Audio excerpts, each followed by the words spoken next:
Hi!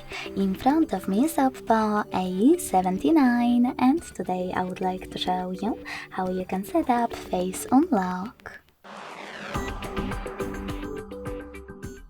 Begin by going into Settings and scrolling down to Access Password and Security.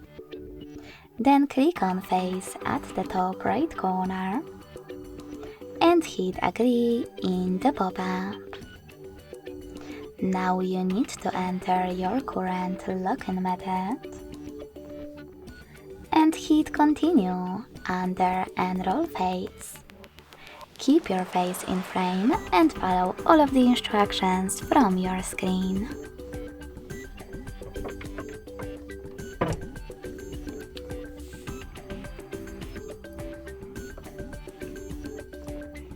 Now you can manage all of those options however you want to, and when you're ready, just go back.